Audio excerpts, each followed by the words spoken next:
everyone, to the Princess Foundation School of Traditional Arts.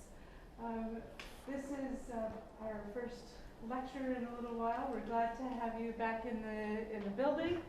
And I am particularly thrilled to be able to introduce Joumana.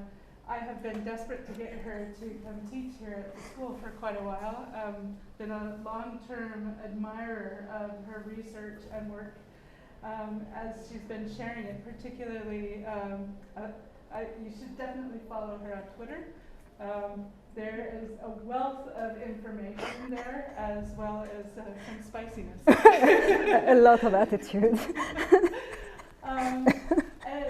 The reason that I've been interested in having her come speak at the school is what we see in her work is a very close relationship between the practice of an artist and real research, looking at the text and then trying out what the texts write about.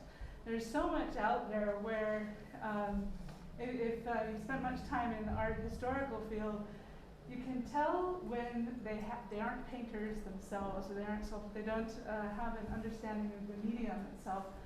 But this is definitely not the case here. We've got someone who is getting their hands dirty, who is allowing the materials to have as much of a presence and a personality as any writer, or heaven forbid, a very poor translator. It's really quite an exciting thing. When we asked Joumana to lecture today, we wanted to have a live demonstration. So forgive all the paraphernalia, but we wanted you to be able to see what she's doing and get as good a look at that as possible. So we'll have some demonstration, and are you happy to take questions at certain points? At the end, we'll definitely have time for discussion. Yeah. All right, wonderful. So without further ado, over to you. Thank you, Lisa. Okay, hi everybody. Thanks so much for being here. As you probably know from the introduction, this is going to be articulated around this text, or at least a very small part of this text. This is the latest manuscript that I translated, and to explain, like Lisa said, I'm researching the art technology of early Islamic times, like ending with the Abbasid era, no later than that. And there is very, very little information about this. So I've been looking into the original treatises that have been written during this period, and there are a few. Most of them have not been translated. Those that have been, no comment.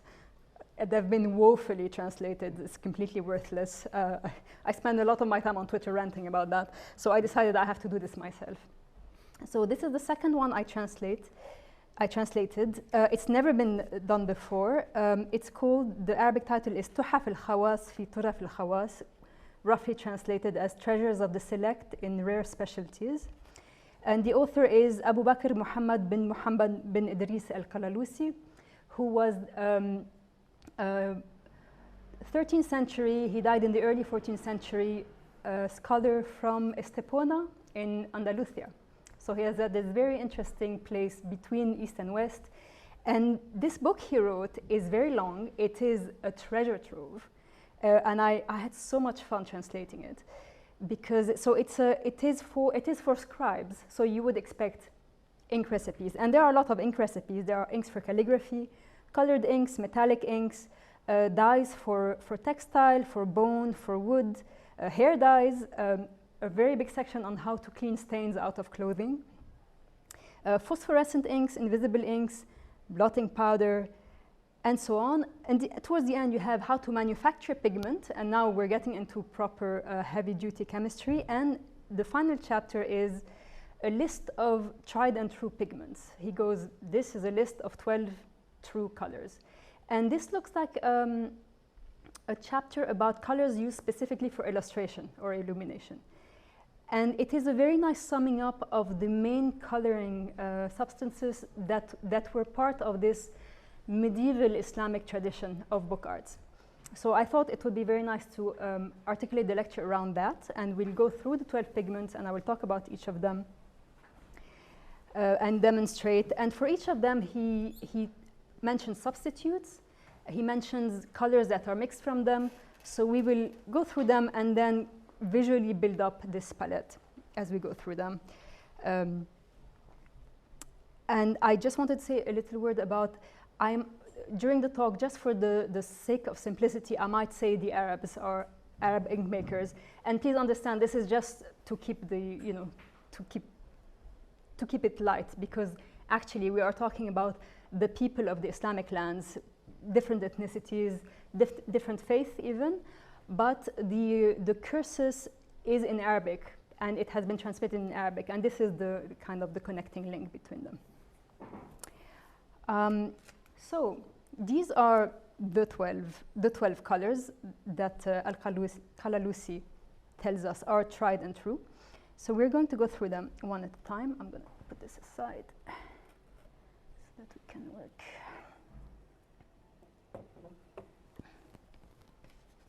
And the first one is ceruse, which you might know as lead white.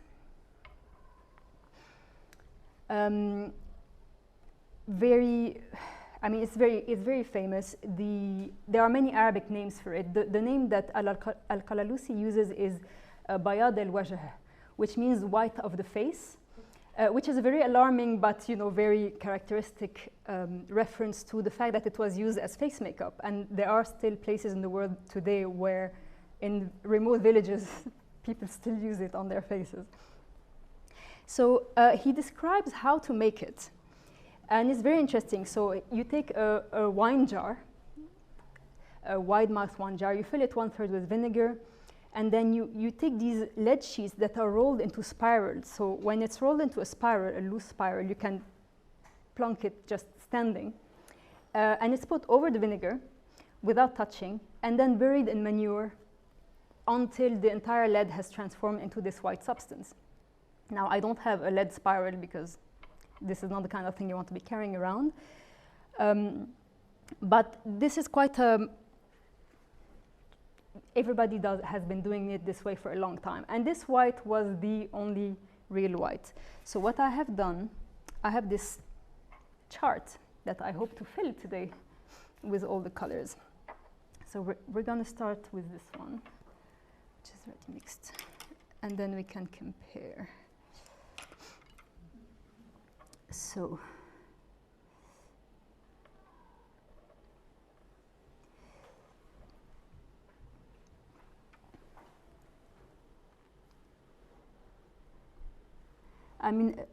after the talk, when you can come and look at things up close, you'll be able to see the minute differences even between this and any other whites. So this is our first color on the palette.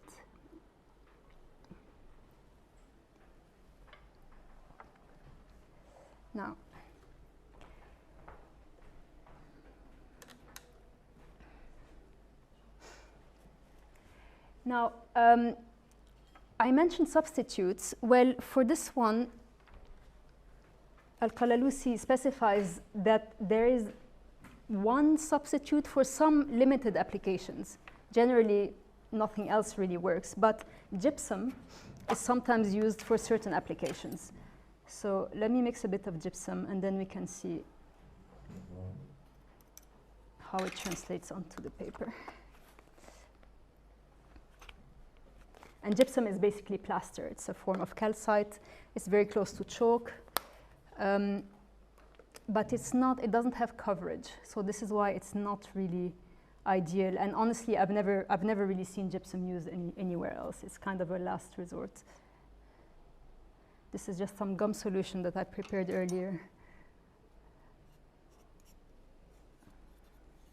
The treatise also discusses binders, but that would be quite beyond the scope of this lecture. But in the course that I'm giving next week, we are going to go into a lot more detail about all this.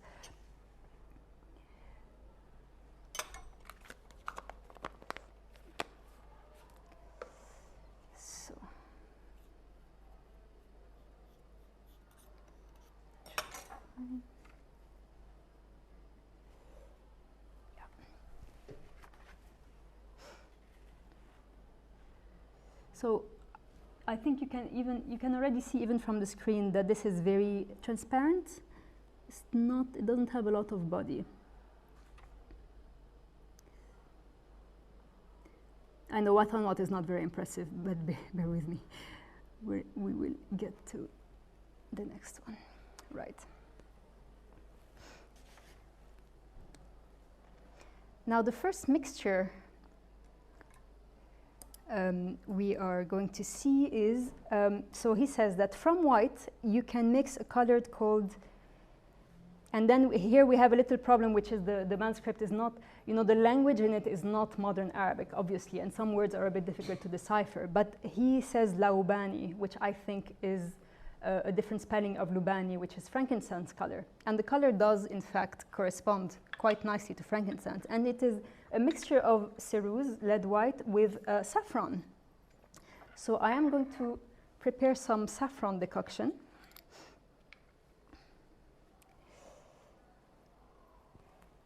And we're going to see how they look together.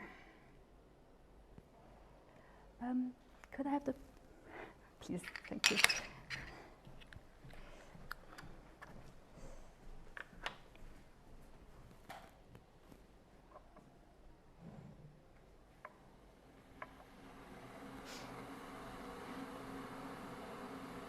I think it's probably already hot, so I just need the legs.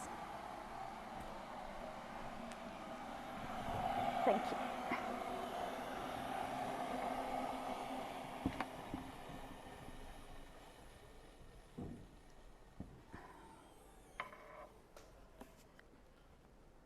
Normally, obviously they would cook this on a pot, but I thought that would be pushing the envelope a little bit to have a whole alchemical lab set up for this lecture.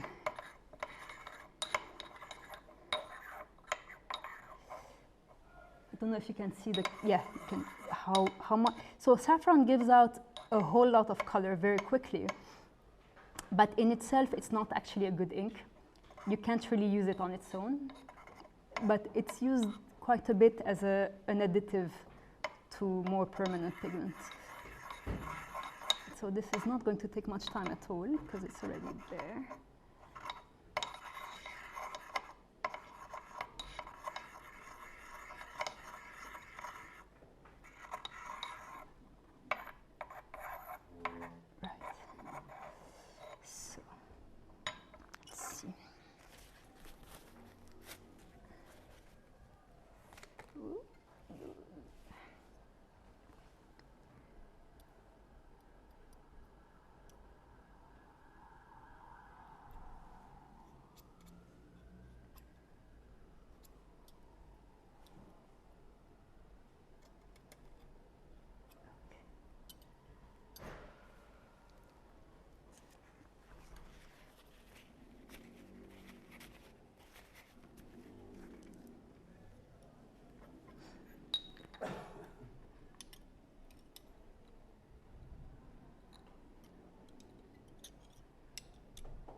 So this is our first mixture from lead white, and this is frankincense.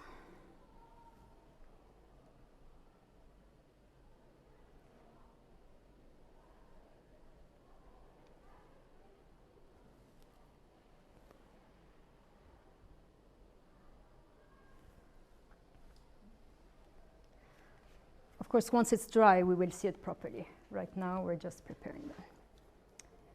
Very well. Meanwhile, if you noticed on the chart, there are a lot of lines going from lead white to other colors. So we're going to see that one again quite a lot. But meanwhile, the next pigment on this list is vermilion. And I'm sure you've all already heard of vermilion. Vermilion is a mercury sulfide. Oops. Get rid of this.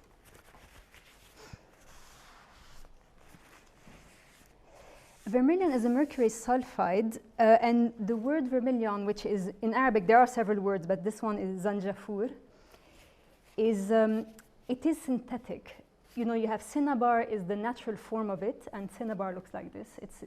It's a red rock with that if you look at it under the light, you can see little silvery spots of mercury poking out from inside the rock. Now it's okay; it's stable in this form. It's not particularly dangerous. But the Arabs did not, or very quickly they started making their own. Which is why I'm using the word vermilion, because this is synthetic, and this is why it's very bright, because when you get the natural cinnabar, it's really, you know, it's hit and miss. It depends on the quality, it depends on the grade. Now, the method that Al-Qalalusi gives is as follows. It's you take 1 part sulfur, 4 part mercury, you put them in a shallow dish over a gentle fire, and you mull them with a stone muller until they liquefy.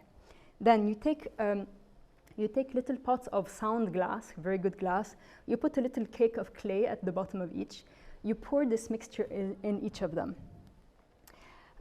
There's a specially prepared kiln with actual indentations for these jars, and the jars go in there. They're not covered. They go in the kiln, and the heat is increased gradually.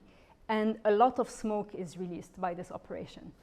Now, as soon as the smoke stops coming out, the jars are covered. And I love this recipe because you can tell he has a lot of experience, and he says, so if you cover the pots before the smoke runs out, they're gonna explode. If you don't cover them as soon as the smoke is done, everything is gonna spew out, or the jars are going to go flying.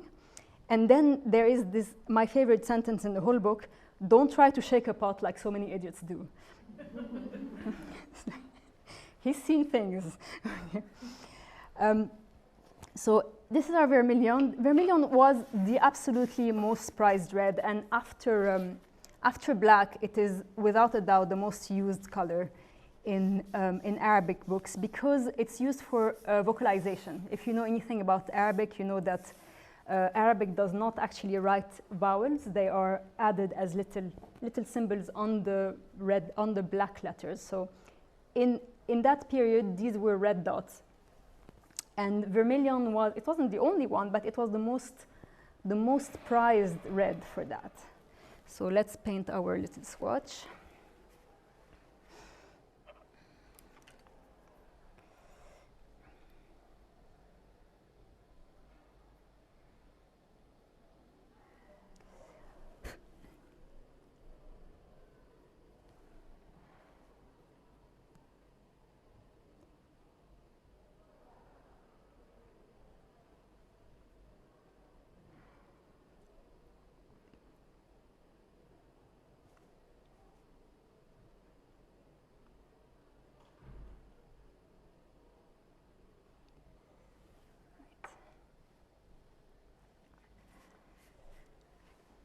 Can dry. Now,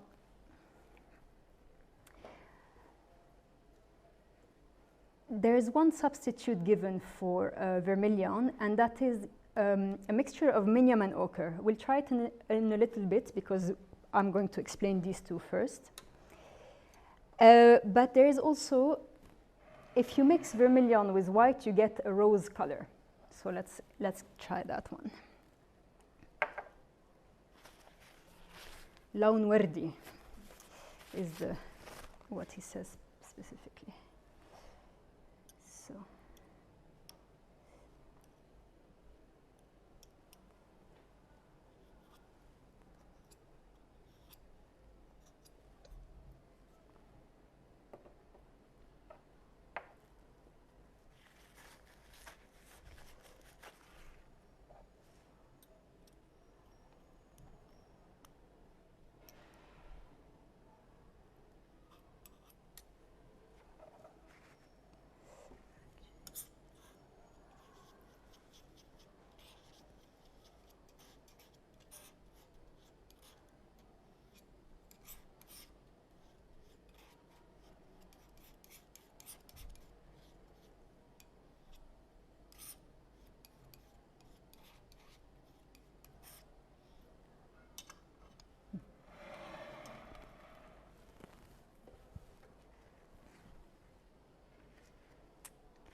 So the substitute, we'll see it in a few minutes.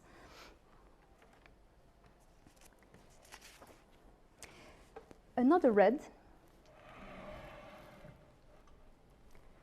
the budget version, is Minion.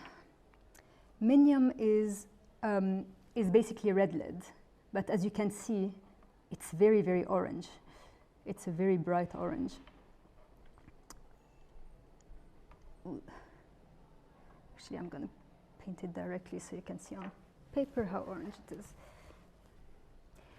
So it is. It's not hard to spot if you're looking at a manuscript.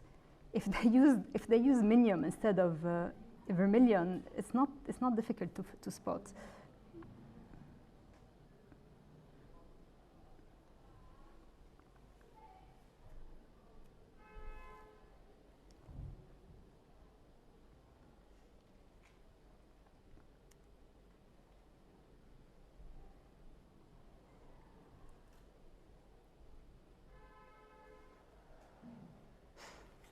Although I do think it darkens with age, so it probably doesn't stay quite like that. So red lead is lead tetroxide. It's related to lead white, but actually Al-Qalalusi gives us two different recipes to make it, which is very interesting, because usually we're only told of one. So the first recipe is to take lead with a little tin and soda ash. Again, a special kiln is built. Everything is mixed together until they liquefy, and then it's stirred until they go solid. Then this is ground into a powder, again put into little vessels, open containers, put in the kiln, and heated until all the powder turns this color, this very bright orange. With an interesting note that if air gets into the oven, you will get yellow instead. So actually, this is the method to get lead tin yellow, for those of you who know about those pigments. But clearly, Al-Qalalusi is not at all interested in the yellow. It's like, fix the oven and start over, basically, if you got yellow. They're not interested. So this is the first method. And the second method, he calls it quick vermilion. And it's basically take 1 part lead white and half a part vitriol, and then fire them together in a kiln. Now, I don't know the exact chemistry, but it's basically the method of heating red lead at a higher temperature. You get different colors. You get this result. Now, the substitute for this is very interesting, and it is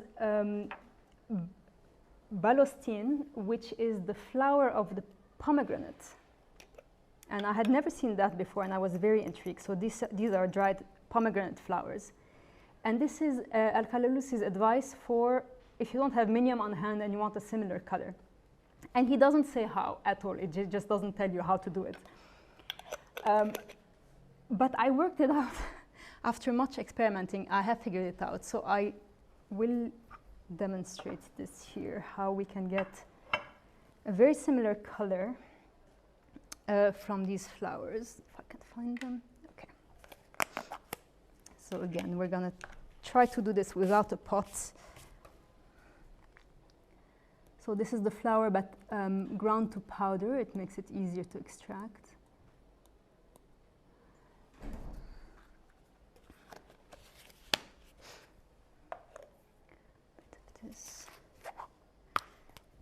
Yeah, again, we will do this in my class in a bit more detail.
The problem, if there's too much water, the color is going to be very diluted. So normally I just leave it to dry for a few days and then it's concentrated enough, but it's a bit difficult to do this live.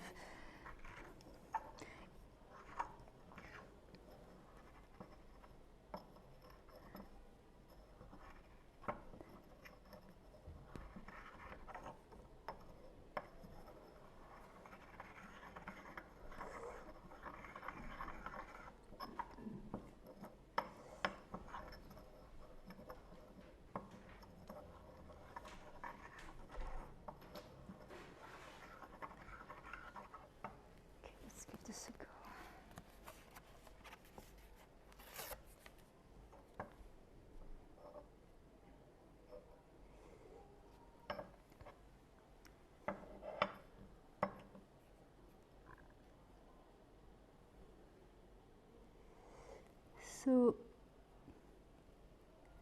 I don't know if you can see, oh, that might be a bit difficult. Let me try something else.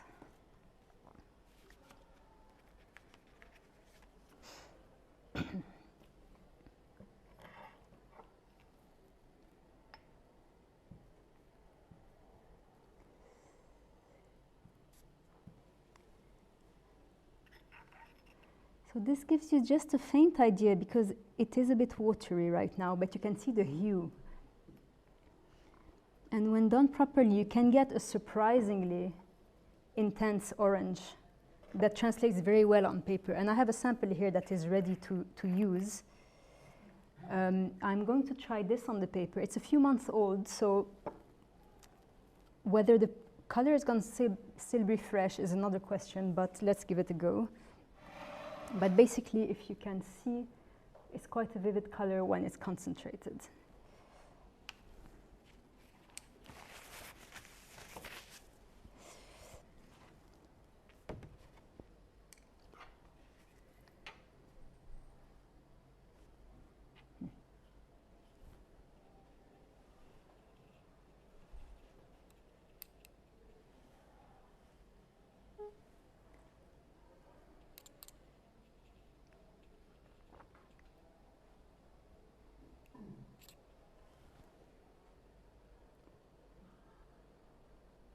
Yeah, not too shabby.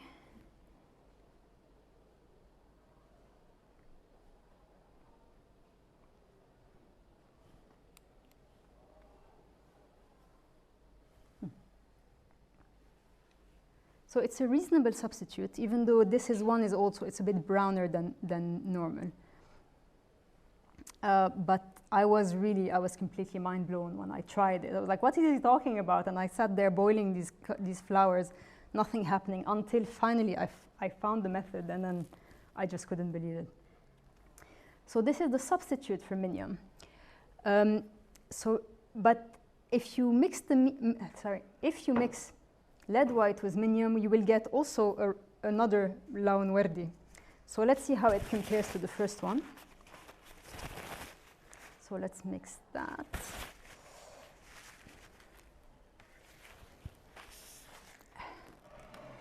That's why I left the first one there. So this was our rose made of white lead. Could you wash this one out, please, for me? Thank you.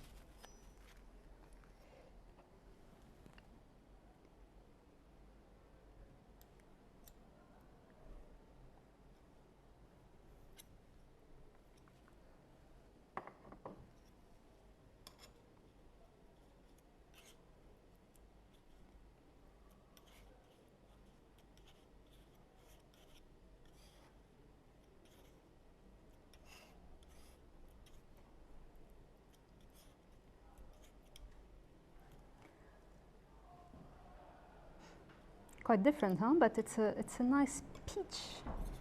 Thank you. It's a nice peachy pink. So let's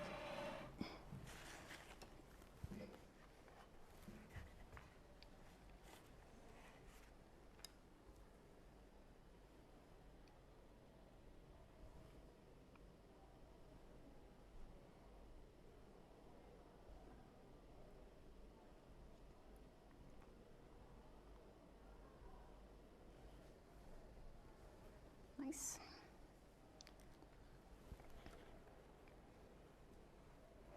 So this was our second red. I said the budget option, but now I'm going to show you the really, really budget option, which is red ochre. And red ochre is basically red earth. This is an example of it, but there are so many different red ochres around the world. It is the most common pigment and one of the oldest. It is iron oxide. It forms in the earth when it's subjected to a lot of pressure and a very high temperature. Without that, it tends to be yellow, but the red is really the hottest. It's found everywhere on earth, but Al-Qalalusi specifies a few that clearly he holds in high regard, which was Byzantine red ochre, Fez clay, Fez in Morocco, and Armenian clay, which is very interesting. He's in Andalusia, and these are, for him, the best clays around. So this is one kind of red ochre. This is one that I have gathered myself, actually. In Lebanon, where I'm from, there's a lot of red earth. So let's see. So they can range from very red to brown to orange to anything. So you can't have. No, this is just one example of a hue. It's definitely not the only one. And in Arabic, it's mughra.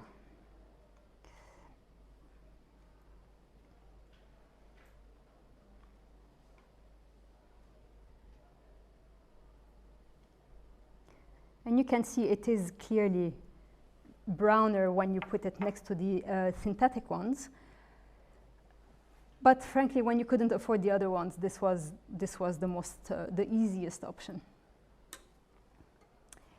And there's another rose. Again, if you mix this with white, you're supposed to get another rose color. So we're going to try this third rose.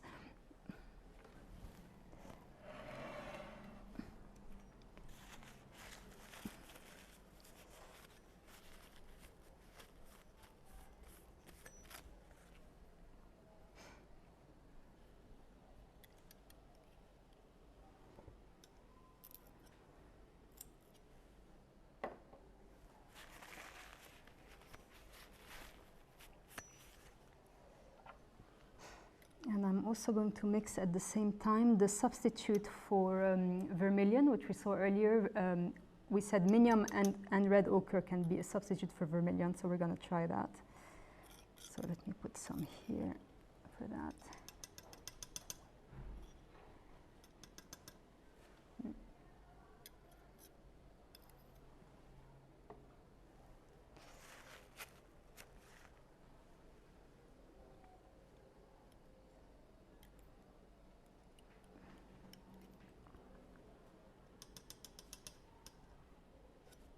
So let's go with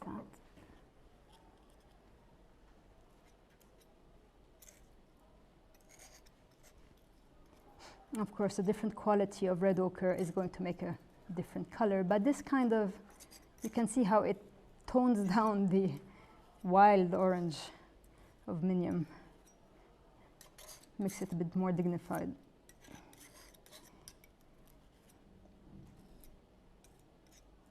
Okay, so that's one of them. And let's see this one, rose number 3.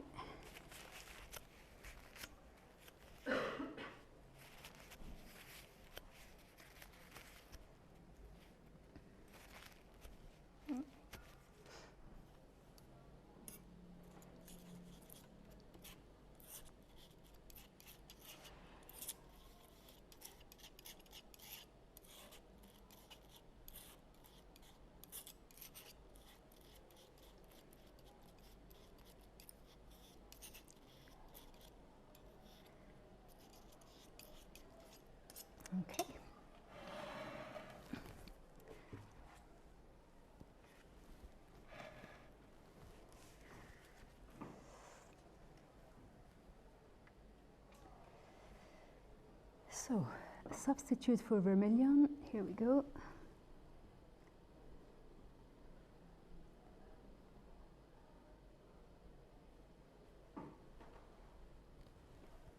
Not bad.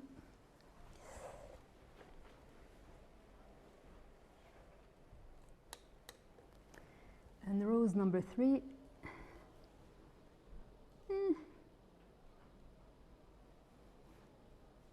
Yeah, again, that would really change with the ochre.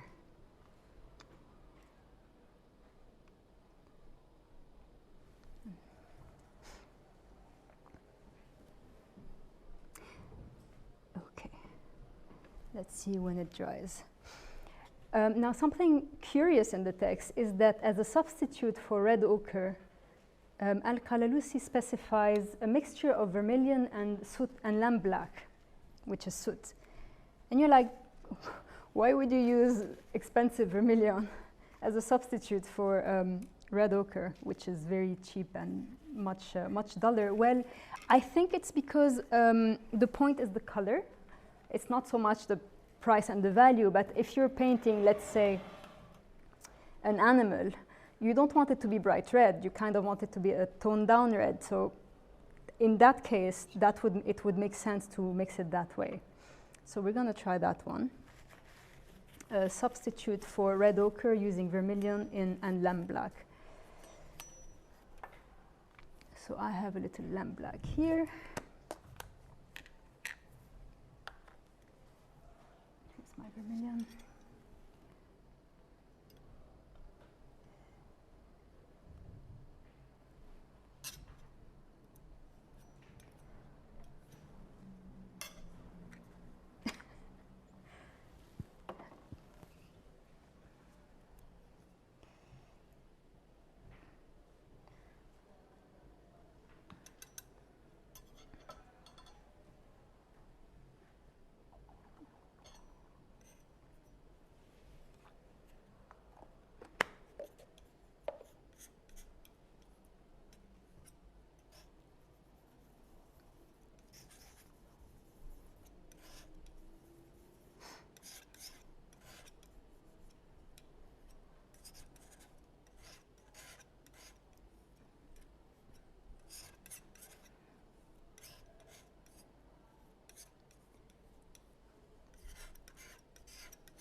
And it's looking surprisingly effective.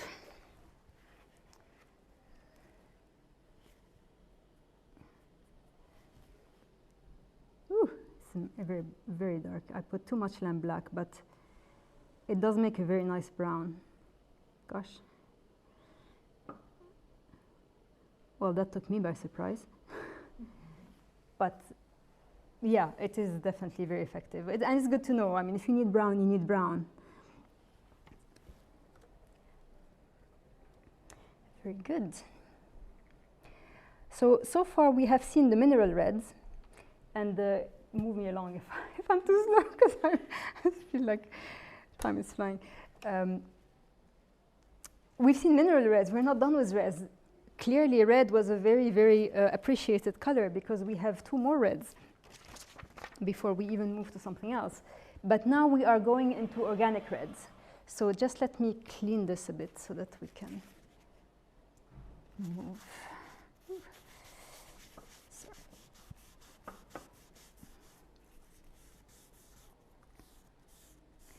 Or can I, do you think you can clean?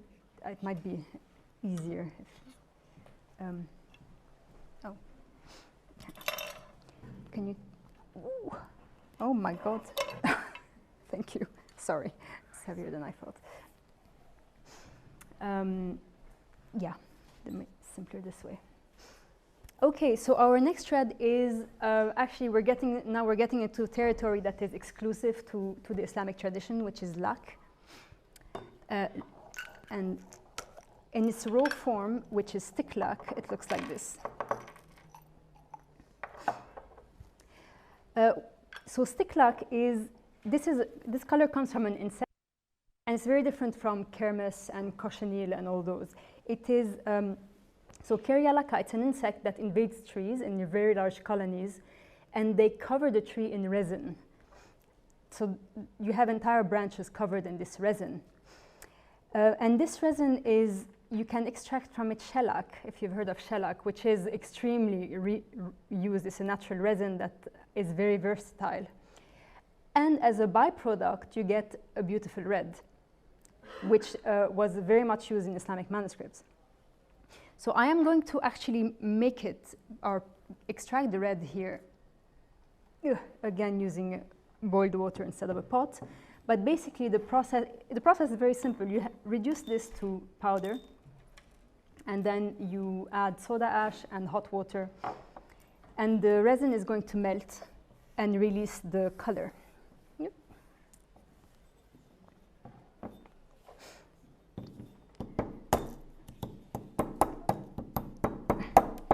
Sorry, I know I'm hiding the thing, but if I don't put my hand, it's going to go everywhere. Do you want to use it? Okay. Thank you.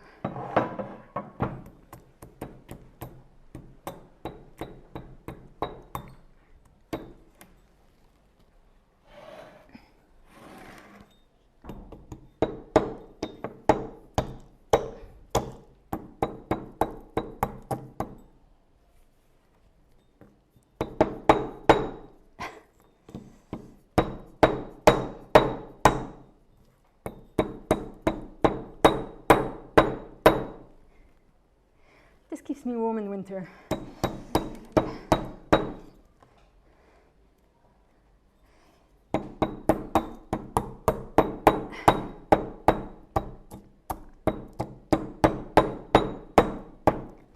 See, you have pieces of wood in the middle of the resin that we don't want.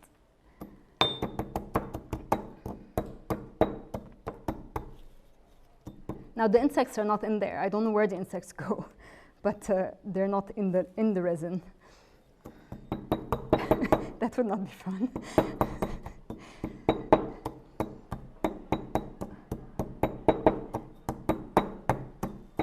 Okay. And in Arabic, it's called look. So it's the same word. It's an Indian word, I think. And the word lak is what you get, where you get the word lake. When you make a lake color from a plant, this is the substance that gave this name to the process.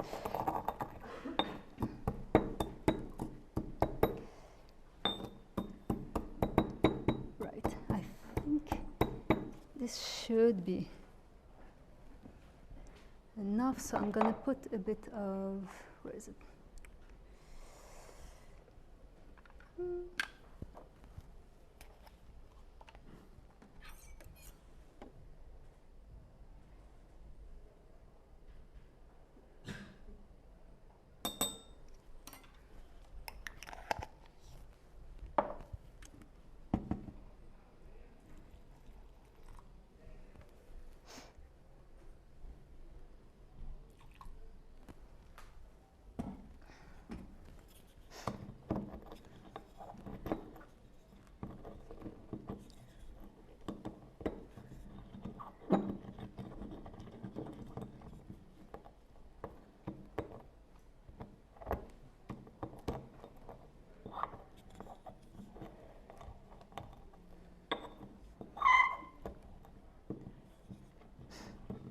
I think you can all see this color. Now this water is not hot enough to melt the resin anymore. Normally you would do this on a pot and you would just boil it, and then the resin itself would kind of melt, clump, and you can just take it out and separate the color. Now I'm not going to be able to do this, but it has released enough color for our purposes, I think. And the thing with lak is that because it's already, it has a resin, you don't even need to add any gum to it. It contains enough gum to be used on its own. But of course, you just want it to concentrate it a bit and not let it be so watery. But just for the purpose of demonstration, I think this should be okay. So let me see how it works on paper. Just as a test.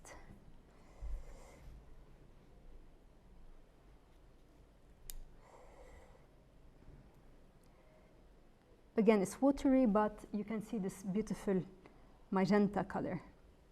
And I have brought with me samples that are dry, so they work a lot better. Great. So I am going to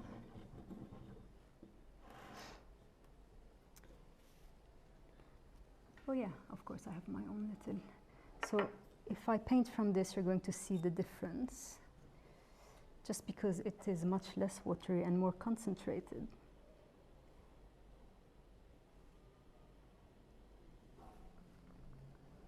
Great. So I think we can paint our chart with that.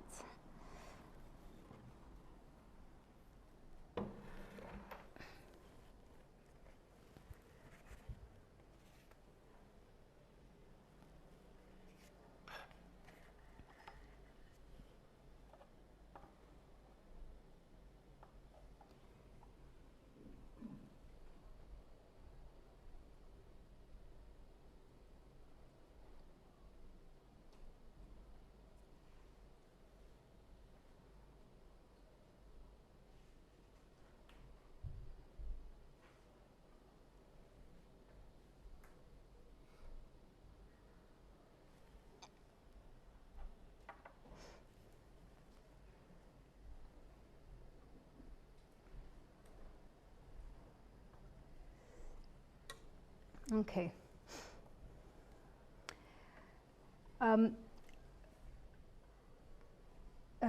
So one mixture coming out of this, again, lead white plus lac, is banafsaji, which is literally violet, as in the flower. So it's going to be, it should be purple. We're going to give it a go.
There's our purple.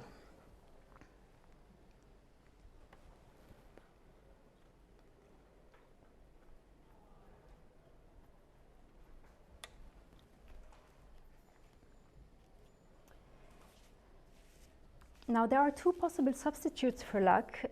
One of them is Cartamin, which is the next color on the list, so I'm gonna look at it in detail in a sec. And the other is Saponwood. And Saponwood is also an ingredient that we only find in this tradition. It's also known as Brazil wood. And just in case you noticed, you wondered, the country was named after the tree and not the other way around. Oh yeah, I heard of somebody want to. And Saponwood gives a similar color. Now I am going to, right now, just let it soak a little bit. This is Saponwood powder. I'm going to prepare it, but I will let it soak a bit while we talk about Cartamin, and then we'll get back to it. So, go. I'm going to try not to make it too watery. It's a bit difficult to control.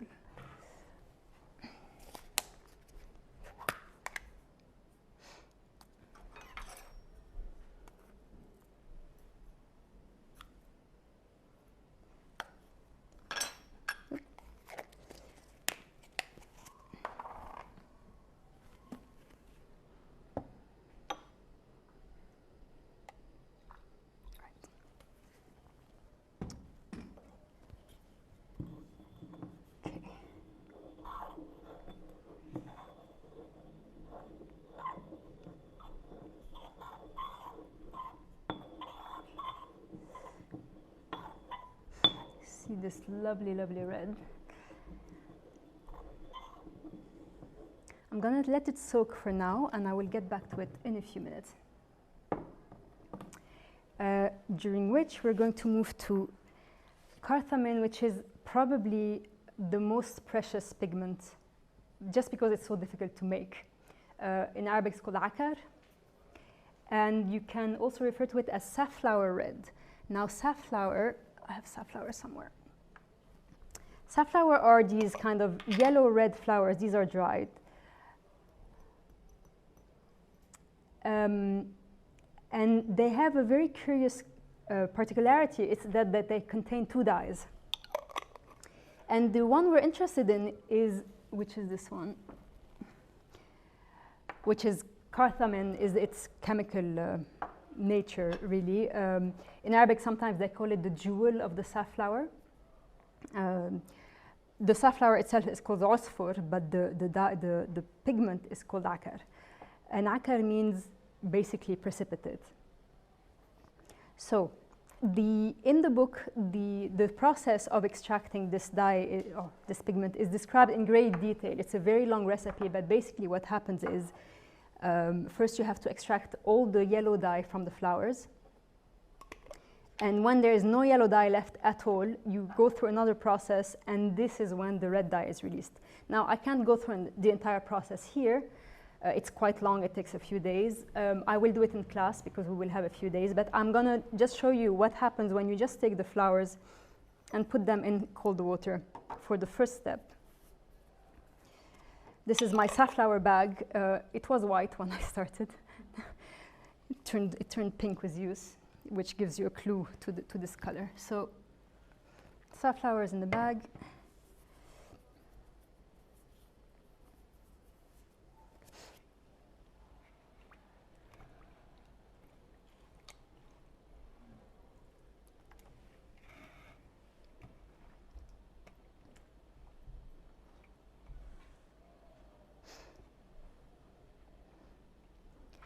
See, that's a lot of yellow dye, and this is, it doesn't even look like that much on the video, but from where I stand, it's quite overwhelming.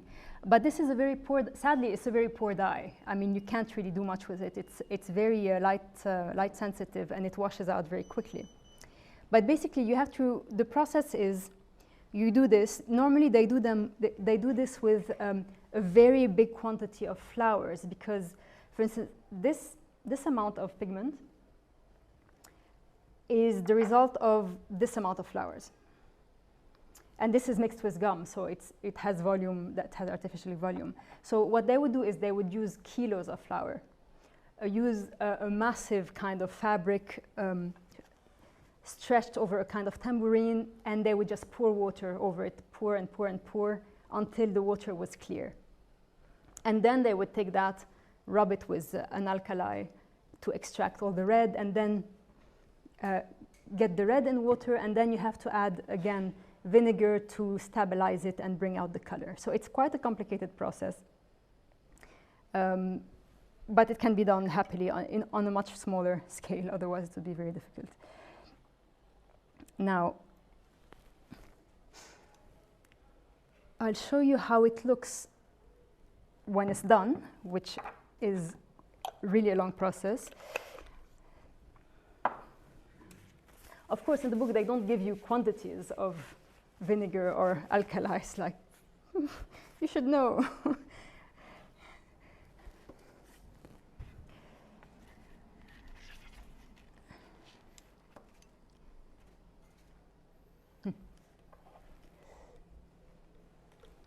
So this is Cartamin.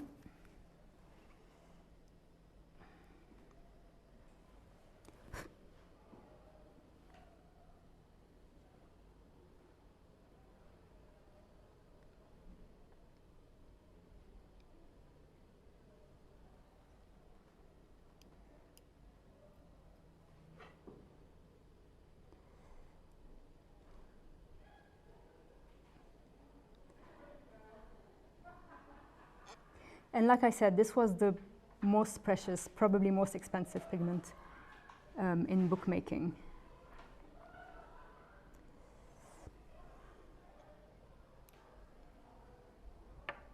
Now, amazingly, Al-Qalalusi has a mixture to suggest for this, whereas I would be like, don't mix this, are you crazy? But if you mix it with white, and there the text is damaged, so we don't know what he would call this. We don't know the name that he gave this color. But I can tell you that it's quite peachy in color, so we're gonna try it with white.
Okay, we're halfway through the chart.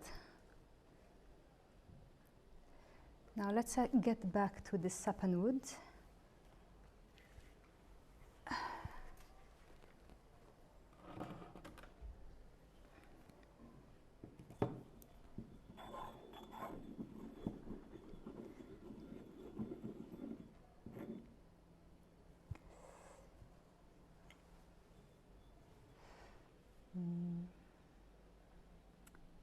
Gum.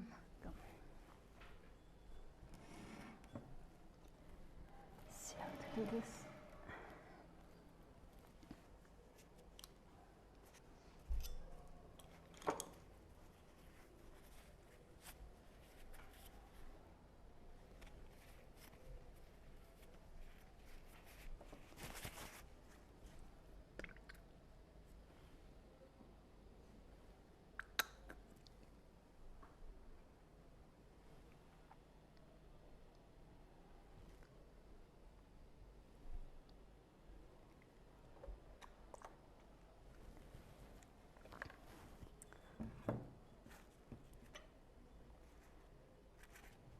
It's the same dilemma with this, which is normally I would cook it until it reduces and it's a bit thicker and more concentrated. But let's see how it looks. Oh yeah, I mean it's very watery, but you can see the distinct pink color. And if you look here, it gives you a closer idea of what it would be when concentrated.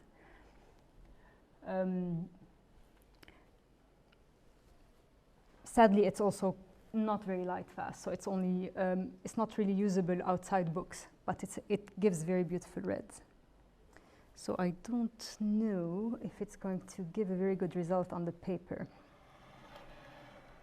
at this stage.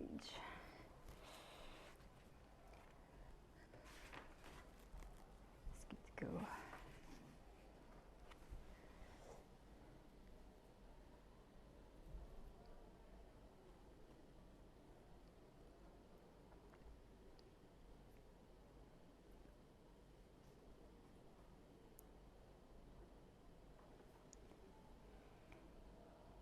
Yeah, it is very watery, so it's really giving us a very pale color. And if it looks too orange, it's because it's pH sensitive, so I can rectify the color and make it a lot more purple by adding a bit of soda ash. But it is quite complicated to do this in this setup. I really would need my little alchemical lab and pots and pans and everything, so just take this as a kind of sample.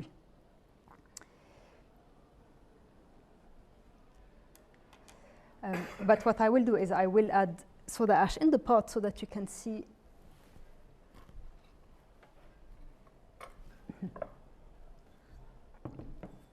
So we have this very red mixture. But if I want to control the color, I can just do this.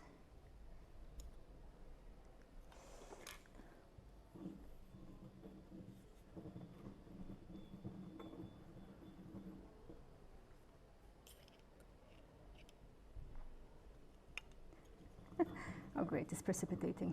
Thank you. There you go. Now it's going purple. Voila. And now it's looking like luck.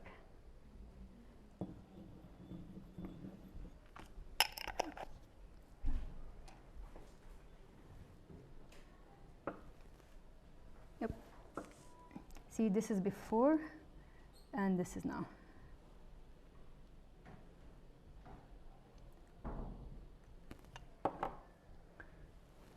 This will be here, so you can look at it closer afterwards. Right.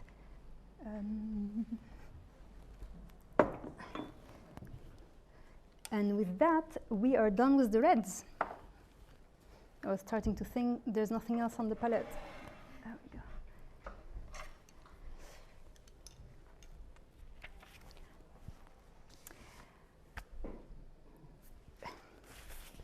Nope, sorry. Joumana, while we're Yeah. here cleaning up, with the reds, is that what he presents first in the manuscript?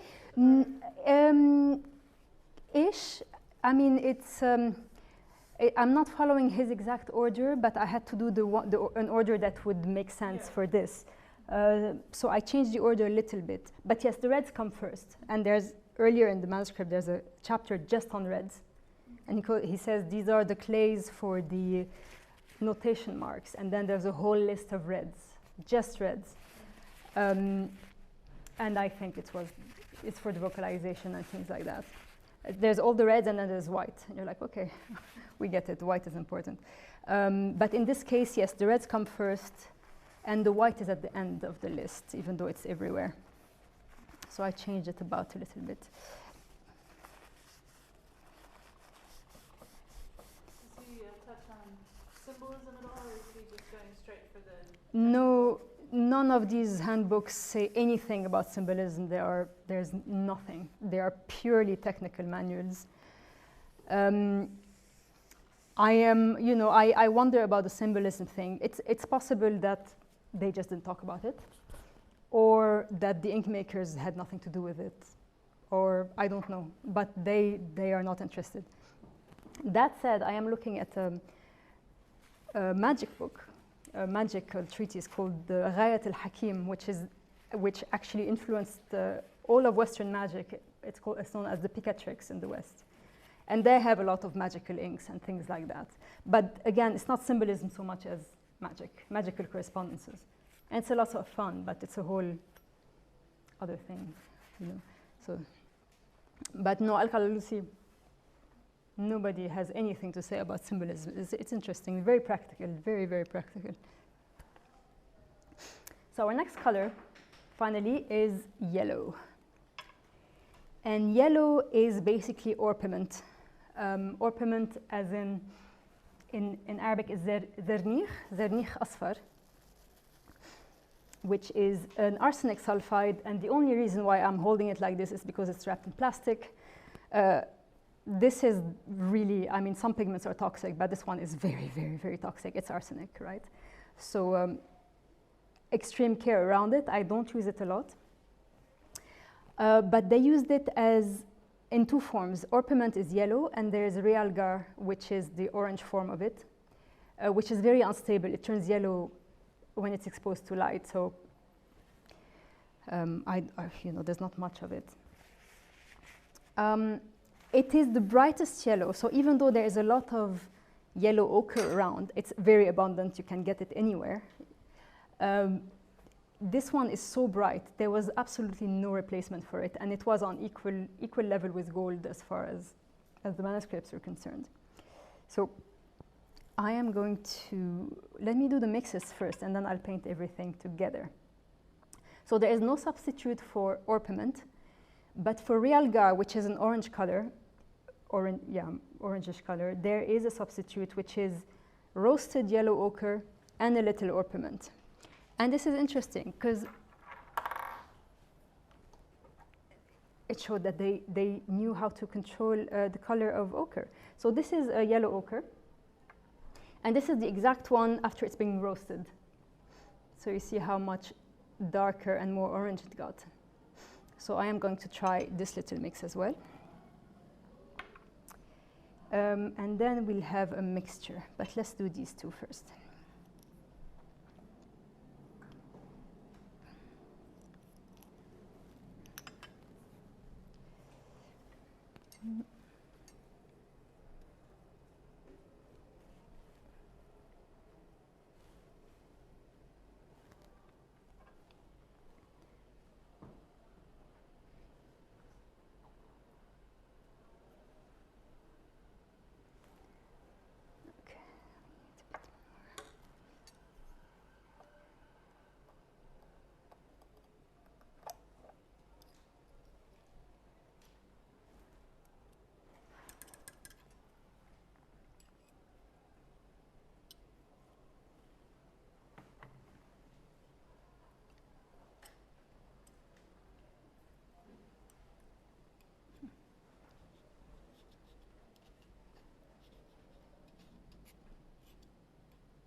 Okay.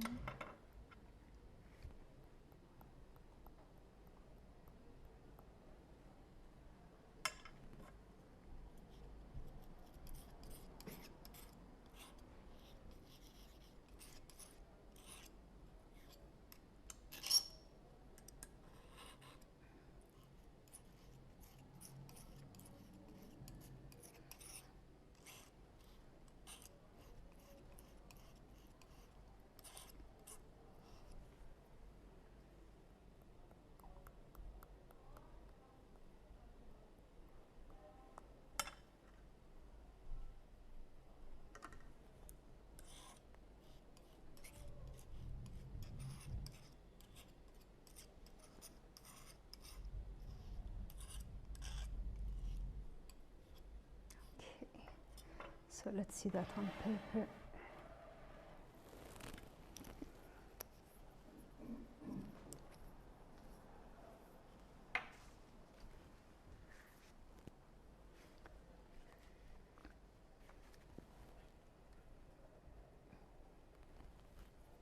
So here's the pure orpiment.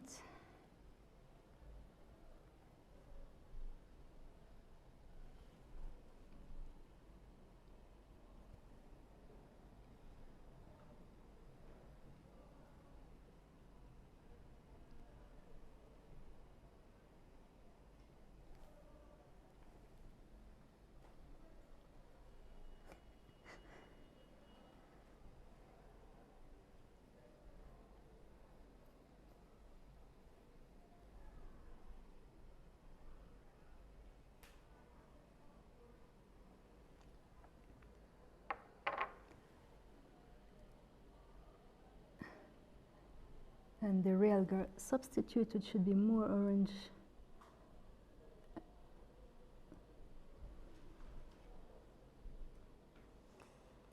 Go. Now there is a mixture for this, and it's ذهب معطق, so old gold, antique gold, and it's a mixture of orpiment and saffron. So we prepared the saffron earlier, and it's still there, so we're going to use it again.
And you can see how the saffron gives it just this little warmer hue than this bright yellow. It's quite nice, actually. Very good. This chart is taking shape. Nice.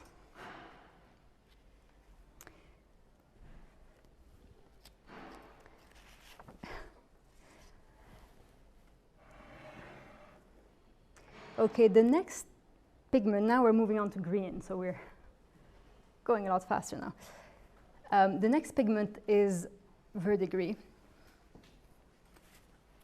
Verdigris was genuinely the only green pigment that they used at all. There was nothing else. And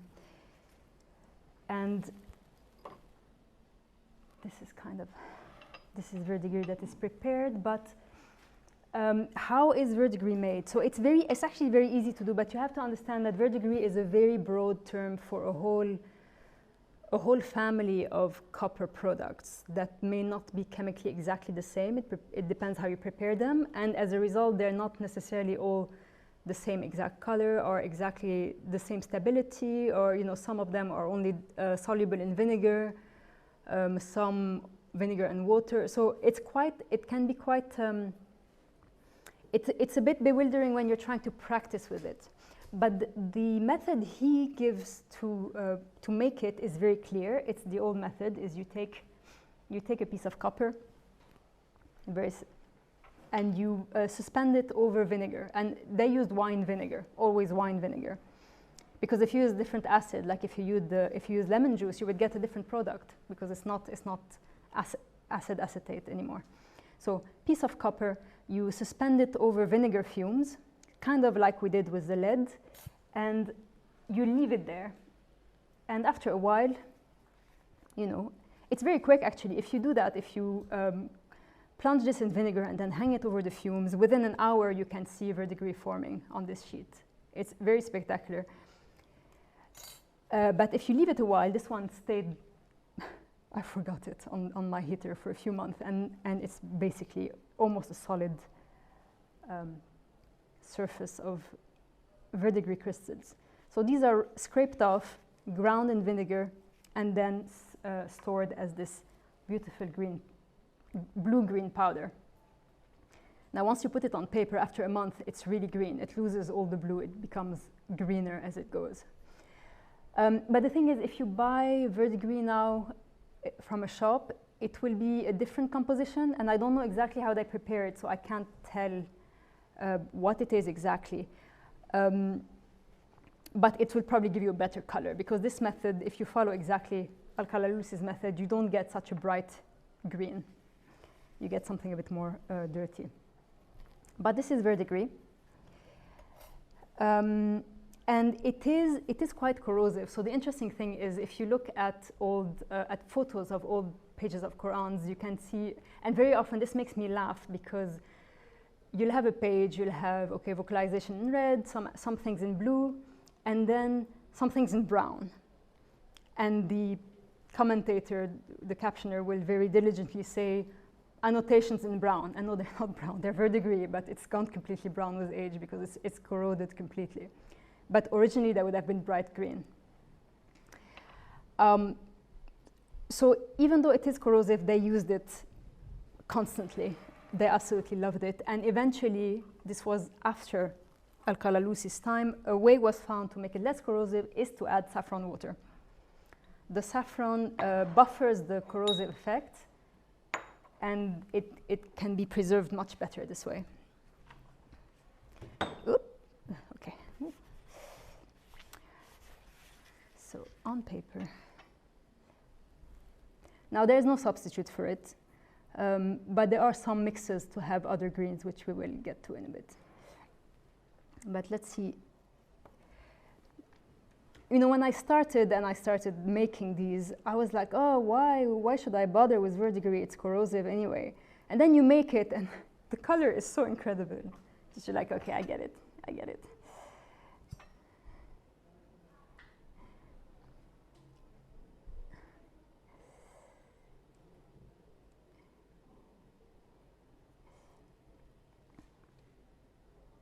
Now, I have put a lot of gum in there so that to buffer the effect as well.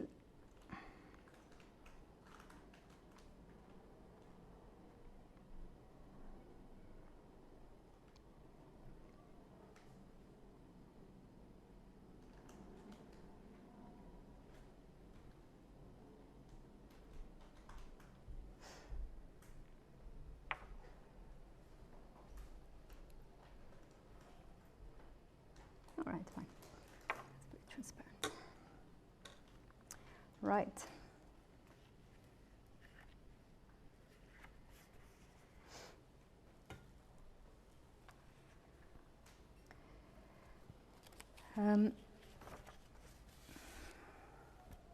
And from there we get to blue. So let me just clean this so that it's out of the way.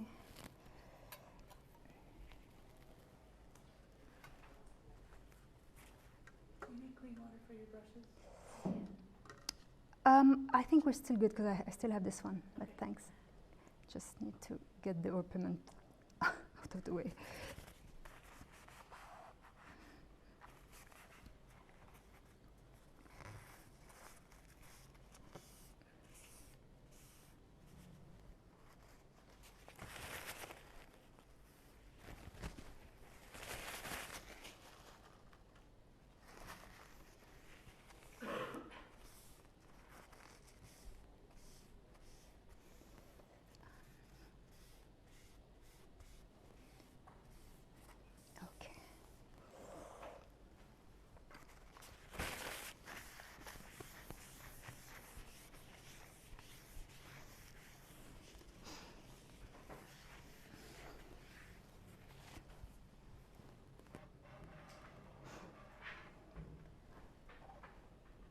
So we had tons of reds, but now we have just one of each for the rest.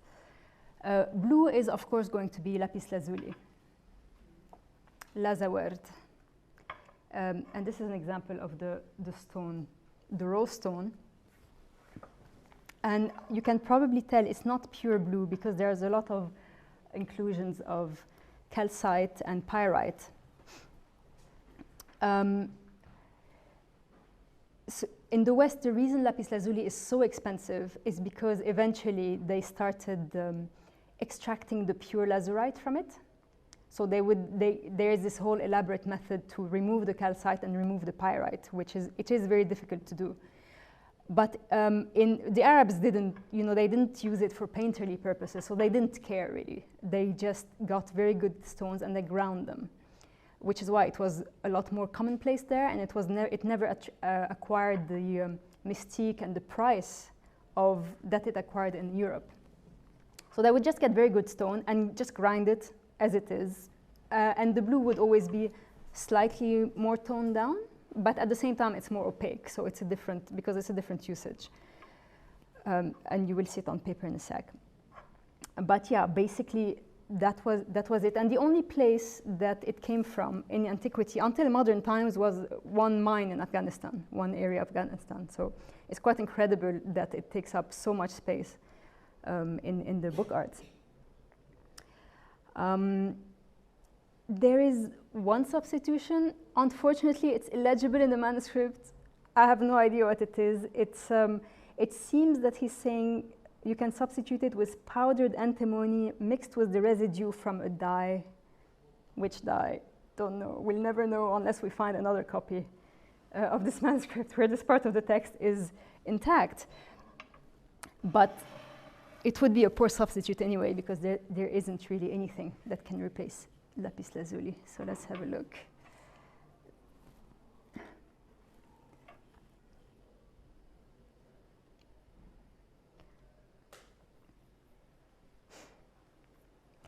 And one sign that the Arabs did not put such a high value on lapis lazuli is that they were very happy to mix it with other colors, which, if you've been classically trained, is a horrifying thought. But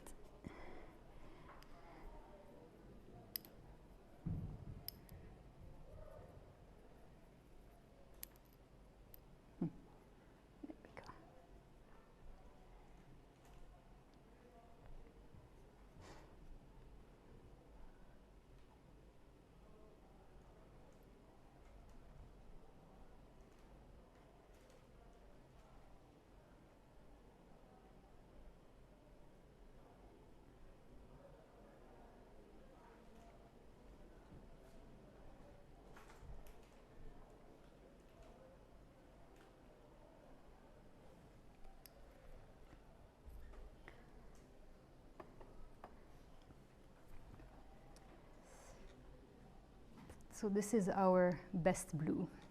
No mixture, no substitute, just as it is. But there's another bluish, quite ish, because it's not very clear what kind of color it is, and that is indigo.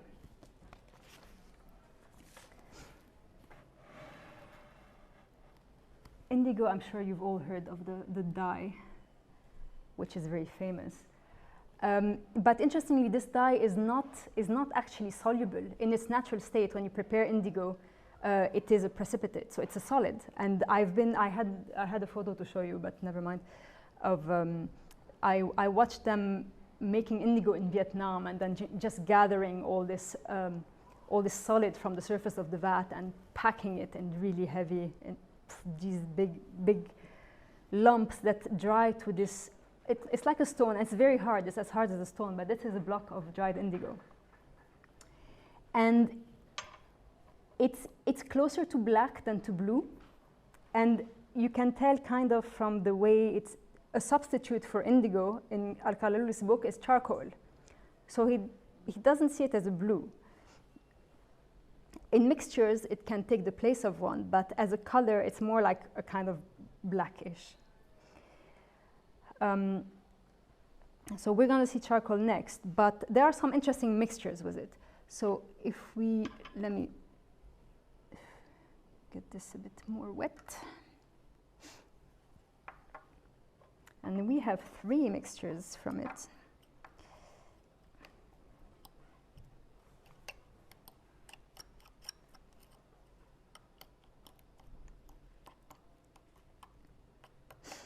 And by the way, if you use it as a pigment, it is very different from if you use it as a dye. The color, the resulting color is completely different, which I think people don't necessarily realize. But if you buy indigo pigment, you're not going to get a beautiful transcendental blue.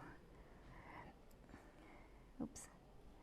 But you're going to get a pigment that is intensely black. So actually, I use very small amounts of it. Otherwise, it's going to swallow up the other colors completely. So we're going to do 3 mixtures from that.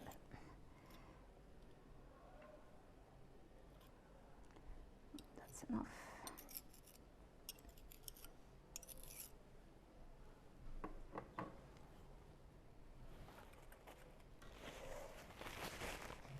The first mixture, surprise, is going to be with white. And the color resulting from that is cloud gray.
One.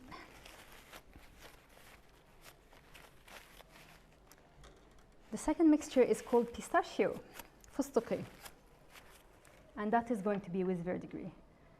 So let's take from this.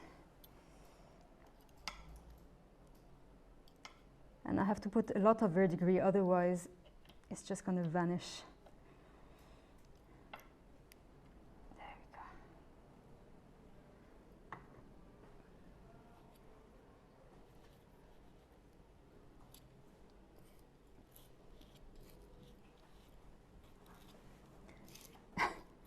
Swallowed up altogether. Okay, let's do this again.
Well, let's paint these before the last one. So first our indigo is here.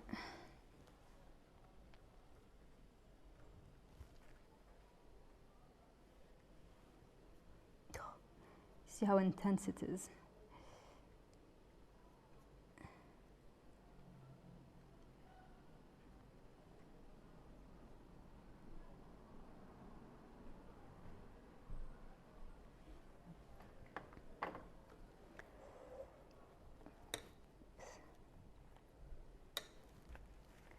Now the cloud gray with white.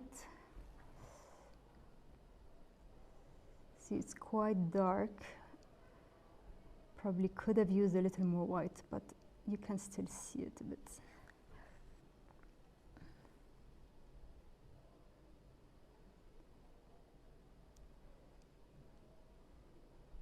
Okay.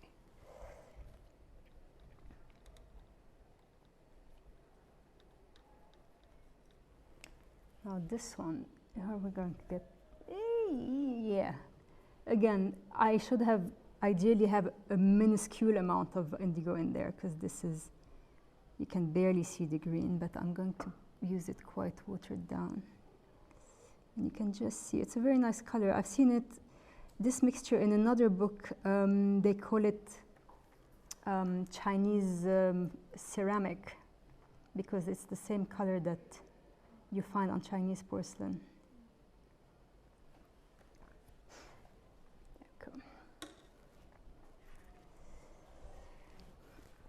And the third mix with indigo is where things get quite adventurous. It's called za'atar. Literally, I love this. So it's called wild thyme, basically. And it is indigo with orpiment and vermilion. So we have 3 colors. Start with the scary one.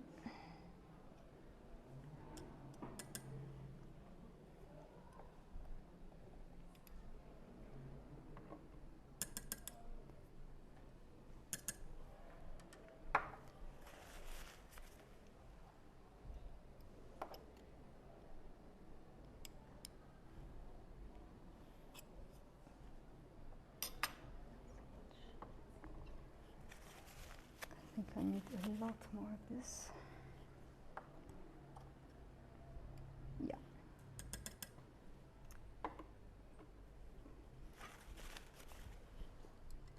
And just a trace of indigo, otherwise we're going to be here all night.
Okay.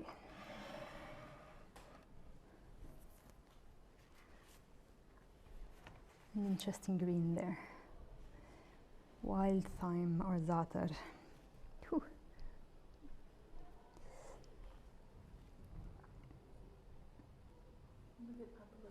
Oh yes, sorry.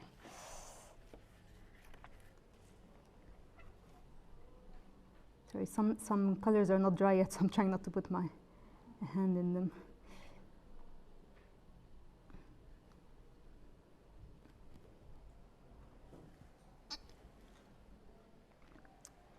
Great. So we only have 2 more swatches to fill. And the next color is going to be very simply charcoal. Because black needs to be in there somewhere.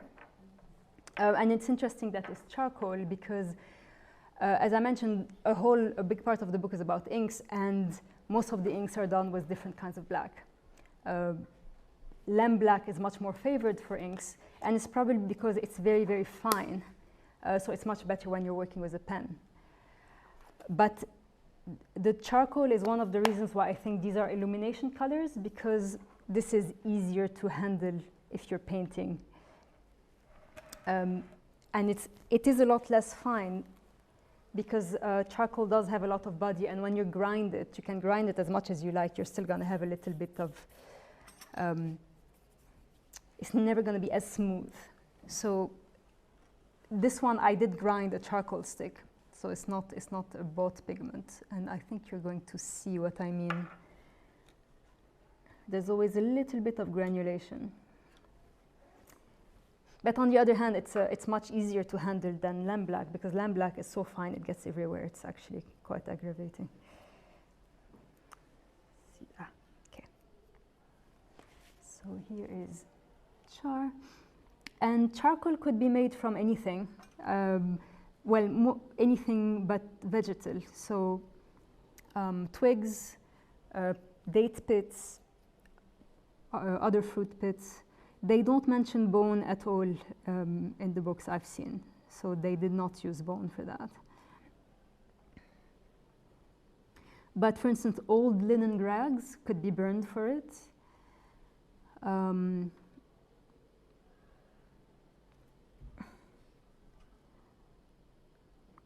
Pine cones, cedar cones.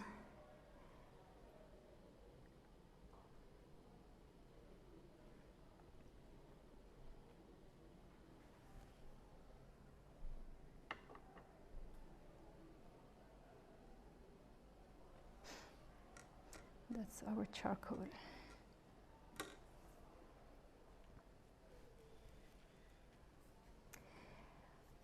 And there remains one last color, and this one is actually a bit of a surprise. Well, it was a surprise, to the point that the translators had no idea what to do with it. It's tornasol, in which you might recognize the Spanish word tornasol, which is folium, which is a Western color.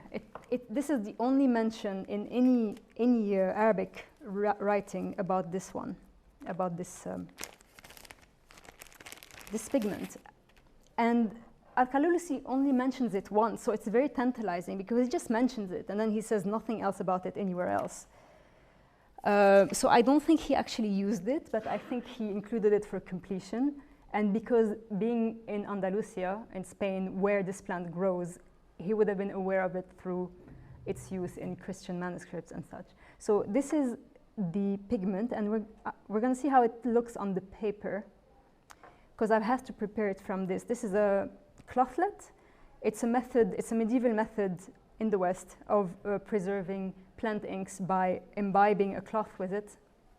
And then you can cut off a little bit, dip it in gum or egg, and then the color will come out, and you can use it to paint with. It's a very clever method. And tornasol, actually, it's called folium because it was kept in folium like this. So this is an example of it. And I don't think it was ever used in Islamic art. So it's very interesting to find it mentioned there very randomly. And I really think he just wanted 12 colors because it's a good number. And that was it, you know. Though I will say that actually at the end of this chapter, he also goes into binders and what pigments are good with which binders and what pigments should never go together, which is very astute because you know, the chemically active ones like lead white and verdigris and orpiment, you can't just mix them willy-nilly. They're going to spoil each other. So he goes into that.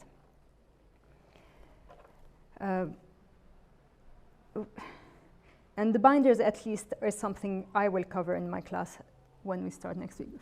So let's see how this folium looks. Folium was like a budget replacement for Tyrian purple, this imperial purple that was unbelievably expensive, and still is actually.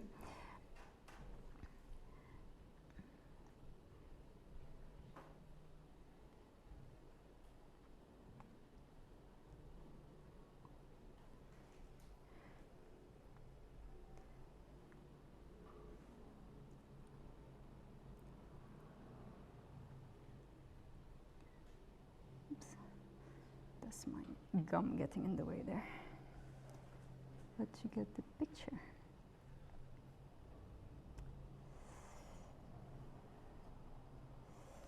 So, well, if I can push this out of the way, these are falling over. So there we have it, Al-Qalalusi's palette, or at least a version of it.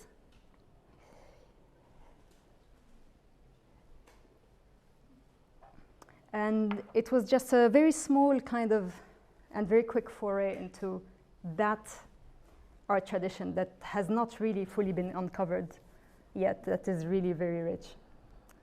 So yeah, thank you for your attention.